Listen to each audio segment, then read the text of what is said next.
Olá, pessoal! Hoje a gente inaugura uma nova fase de nos contactarmos nesse período de quarentena, tá? Hoje a gente vai falar então um pouquinho aqui por meio dos chamados podcasts. A ideia é que vocês possam ouvir esse áudio depois e ouvir novamente, que possam compartilhar esses conhecimentos onde quer que estejam. Pode ouvir no carro, pode ouvir na sala, no quarto, onde quer que vocês estejam. Beleza?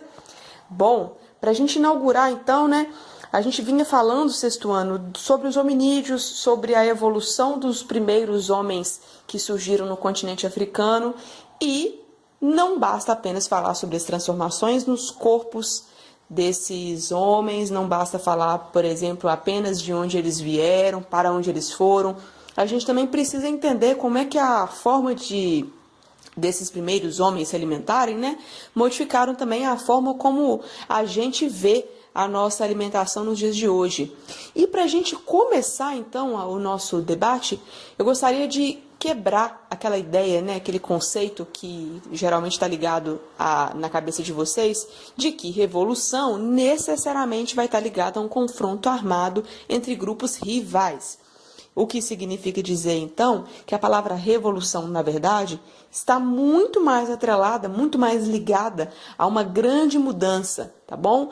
Algo que mudou radicalmente. Quando você fala que vai fazer uma revolução em algum lugar, quando você ouve falar que houve uma revolução em algum lugar, é porque naquele lugar ocorreu uma transformação, fazendo com que aquele local, ou as condições físicas, ou sociais, ou geográficas, ou climáticas, nunca mais fossem as mesmas, por exemplo.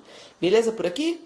Se o objetivo da aula de hoje é falar então sobre revolução agrícola, a gente vai ter que voltar a aproximadamente 2,5 milhões da nossa história, tá? Significa então retornar lá para o continente africano e nos situarmos especialmente no mundo em que os Homo erectus viviam, tá? Poderia também falar sobre os homens de neandertais da Europa, mas gostaria de partir da África, já que estamos retornando às nossas origens mais antigas. Bom, como é que essas pessoas se alimentavam então, hein, pessoal? Como é que elas faziam para se alimentarem? Já que a ideia de cultivar, a ideia de plantar, ou seja, né, a ideia de espalhar sementes e aguardar com que nascessem, aguardar com que pudéssemos nos alimentar dos seus frutos, pudesse de fato acontecer. Naquele período, né, os hominídeos se alimentavam do que havia pela frente, né? Se eu visse uma figueira, se eu visse um animal selvagem, eu me alimentaria daquele animal, eu me alimentaria daquela figueira. Entretanto, a ideia de prever, a ideia de premeditar o futuro não fazia parte dos hábitos desses hominídeos. O que significa dizer, então, que eles não poderiam guardar alimentos, eles não poderiam armazenar, estocar da mesma forma que nós fazemos hoje. Hoje a gente vai até o supermercado, faz uma compra, essa compra dura em média 1 mês. Nós temos uma geladeira que permite que as carnes, que os frutos que demandam ser refrigerados possam durar mais tempo. Entretanto, nem sempre foi assim, não é mesmo? Isso se modificou quando nós conseguimos domesticar animais e plantas há aproximadamente 12.000 anos. Nesse período, então, aqueles hominídeos entenderam que poderiam manipular a vida de algumas espécies de plantas e de animais, ou seja, né, eles poderiam adaptar ao tipo de vida no qual eles viviam, ao tipo de clima no qual eles viviam, as espécies tanto de alguns animais, tanto de algumas plantas, por exemplo. Mas vamos situar, né, esse contexto que eu estou falando aqui para a nossa aula não ficar perdida, né, para a gente não ficar aí devaneando sobre de onde eu estou falando, né, de onde eu estou partindo para dar margem à nossa imaginação para que ela possa fluir, então. Eu estou falando especialmente de onde hoje vocês conhecem como Turquia, Irã e assim por diante, tá? Nos livros de história vocês vão ouvir falar muito sobre crescente fértil. Crescente fértil, então, basicamente uma extensão geográfica que está nos livros de geografia e história de vocês, onde a gente se refere à antiga região da Mesopotâmia. Foi lá onde os primeiros alimentos, como, por exemplo, ervilhas, arroz, batatas, por exemplo, milho, foram cultivados, assim como os primeiros animais foram domesticados. É muito importante que vocês entendam que não é porque estamos falando apenas da região onde hoje vocês conhecem como Turquia, que a Revolução Agrícola partiu de lá e se espalhou para todo o restante do mundo, embora alguns livros de história tragam essa realidade como ela de fato tivesse ocorrido desta forma. Hoje, a história já sabe que por diversos locais do mundo, por exemplo, já havia plantio, já havia cultivo de outras espécies em outras partes. O que significa dizer, então, que assim como no Oriente Médio, ou seja, nessa região onde hoje a gente está chamando de Turquia, já havia o cultivo de alguns alimentos, em outras partes do mundo, depois de algum tempo, historiadores e arqueólogos também descobriram que já havia, por exemplo, a domesticação do milho, do feijão, da batata, assim como de abóboras e de outros alimentos também. Tá? Então, vamos quebrar essa ideia aí de que a alimentação, a agricultura surgiu de um único lugar e foi se espalhando então para outros locais. Quando os hominídeos entenderam então que eles não precisavam mais se deslocar de lugar em lugar, perdão, se deslocar de local em local, de lugar em lugar, ou seja, deixaram de ser nômades para se afixarem num único território, ou seja, para se tornarem sedentários, eles compreenderam que ali poderiam cultivar seus próprios alimentos, desde que houvesse, é claro, água e condições climáticas para que a vida humana pudesse ser permitida.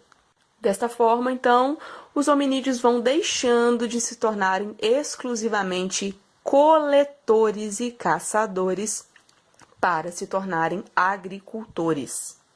Entretanto, aí vem uma pegadinha dos livros de história que vocês irão ver durante muitos e muitos períodos, tá? Vocês vão ouvir dizer que a Revolução Agrícola tornou os homens mais inteligentes, tornou a vida deles mais fácil, mais ágil, e que eles puderam cada vez mais ter tempo livre para se dedicarem à evolução, ou seja, para se adaptarem às mudanças, para se tornarem mais inteligentes, para adquirirem novos conhecimentos, mas não necessariamente foi exatamente assim. A Revolução Agrícola certamente modificou o contato com os humanos com a alimentação. Entretanto, fez com que eles se tornassem cada vez mais dependentes do trabalho agrícola. Afinal de contas, plantar, arar a terra, molhar, regar essa terra e aguardar que aquele fruto cresça até que ele possa ser colhido, não é uma tarefa que ocorre do dia para a noite e exige bastante trabalho até que esse processo possa ser concluído. É importante lembrar que a Revolução Agrícola também alterou e muito a natalidade da população mundial, ou seja, a Revolução Agrícola fez com que nós pudéssemos nos multiplicarmos com muito mais facilidade, com muito mais agilidade. Em outras palavras, significa dizer que houve um aumento populacional após ocorrer a Revolução Agrícola, ou seja, após nós adquirirmos as técnicas de plantio, após nós nos tornarmos agricultores, nós passamos a nos multiplicarmos, já que havia alimento abundante e havia condições para que a nossa espécie, por exemplo, se reproduzisse. Por fim, já caminhando para o nosso final de debate aí, gostaria apenas de salientar que a Revolução Agrícola também modificou bastante os nossos hábitos sociais. Uma vez que nós temos condições de ampliar o número populacional, ou seja, se antes um grupo de 5 a 15 pessoas poderia, por exemplo, cultivar, arar e cuidar, de uma terra para que ela fosse cultivável para o trigo, por exemplo, agora esse número de pessoas aumentou para 30, 60, esse número se multiplicou e automaticamente com esse número se multiplicando, ele também permitiu que as condições daquele local passassem a ser mais inseguras. Afinal de contas, um plantio de trigo, por exemplo, fazia com que a atração de outros grupos rivais surgissem. Agora, por exemplo, com o plantio de alguns animais, significa dizer que as casas vão ser afetadas pela violência humana, ou seja, outros grupos, por exemplo, que surgem, ou algumas outras estratégias que são utilizadas para controle urbano da população. Bagunçou sua cabeça aí? É muito simples, vamos entender da seguinte forma. Se eu tenho uma casa muito grande em uma região, né, altamente urbanizada, por exemplo, essa casa certamente vai ser alvo de um maior número de ladrões, essa casa certamente vai ser alvo porque ela chama atenção de pessoas que entendem que lá dentro existem vários objetos de seu interesse. Com a Revolução Agrícola não foi diferente.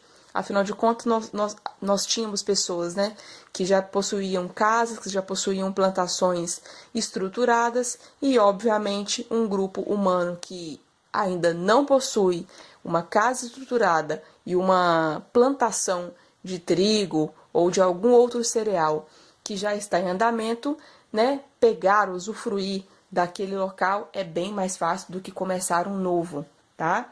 Bom, essa discussão ainda continua num próximo momento.